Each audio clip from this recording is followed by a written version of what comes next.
Welcome back, my lovely friends. Welcome to Just Shake or Stir. My name is Georgi, to everybody who is new here. And today we're having another cocktail, as usual, on a cocktail channel. And it's time to say goodbye. Yes, it's time to say goodbye to this set. Kind of ish. Maybe one or two more videos from this set. And we're moving again. My journey doesn't stop. Seriously, we've just relocated here. Got settled in this house and the landlord decided he wants to sell. So luckily we find another house just down the road, a little bit bigger, but there will be a brand new setup because obviously I don't have this garage there. I have a different layout, but that on the other side, I think this is gonna be the last time I'm saying welcome to my bar because I really don't know where I'm gonna end up next time. However, back to the cocktail. Today we are doing Xantia Cocktail.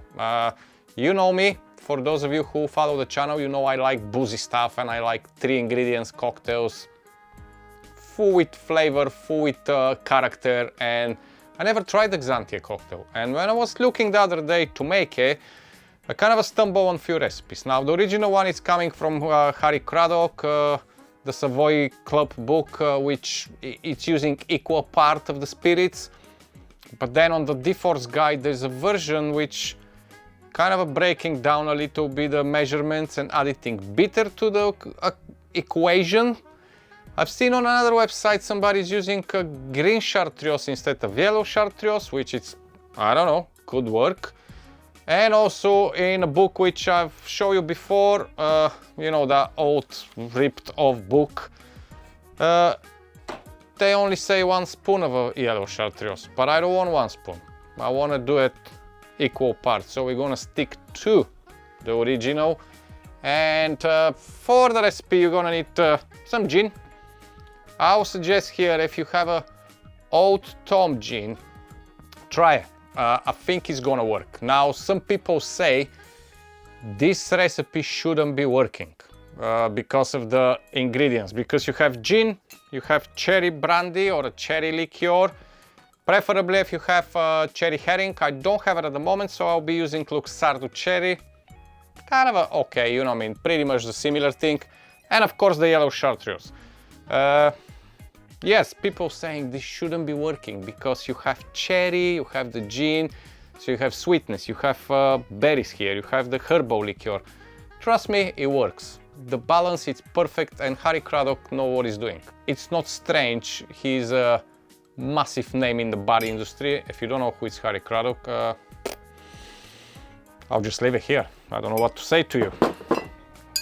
Don't know where you've been living till now. But yeah, let's do the cocktail now. So, as I mentioned, few recipes, few different ideas.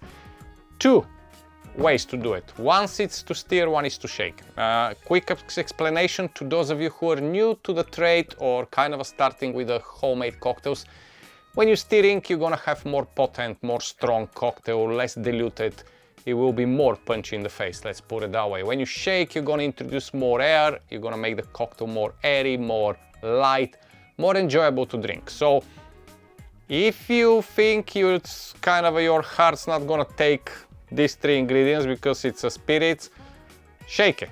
If you like boozy, stir it. I'll be sticking to the original and I'll be shaking it, but again, if you don't want to shake it, just stir it, okay? Right, so we are going equal measurements here. First, starting with the gin, we are doing 30 ml or a 1 ounce London dry gin I'm using today.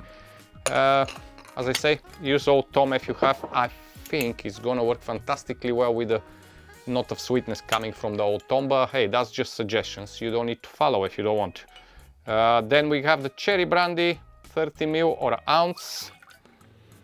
And finally, to those of you who suggest even this book here, 1 spoon of yellow chartreuse, no chance.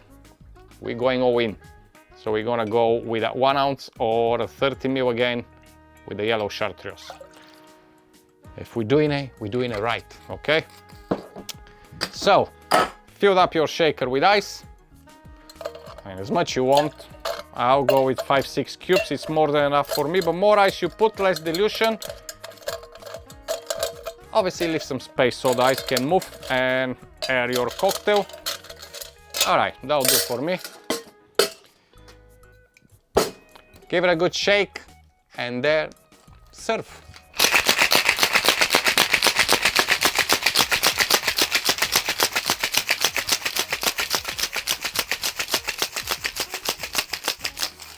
Ooh, beautiful, beautiful, beautiful.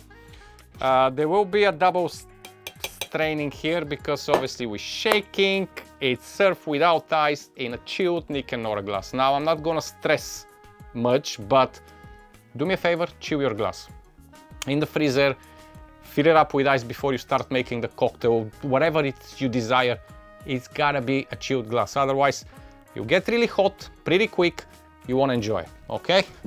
So, a chill glass from the freezer. And as I mentioned, just to be on the safe side, I'm gonna do a double strain.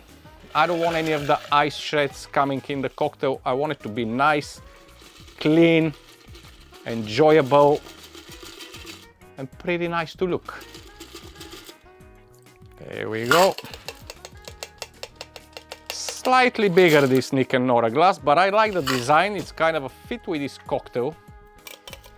So, may go to 40 ml next time. And that'll be one off. Anyway, for a garnish, a little maraschino cherry. If I can find my picks, let's see. Yes, I do. Let's see if I still got it. Yes. Just from the second try. Anyway, drop a cherry inside. You don't need to the cocktail pick if you don't want. You can just drop the cherry once you finish the cocktail. Just eat it and that's it, game over, go to the next one. But this, my lovely friends, is the Xantia Cocktail. A beautiful boozy creation, which I can't wait to sip and yeah, start packing.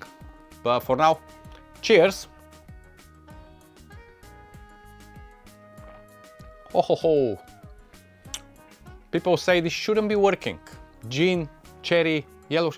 The balance, the flavor, the aroma, the botanicals, the sweetness, the spice from everything is just spot on. So yeah, go make Xantia and I'll see you next time. But until then, as always, I love you and I leave you.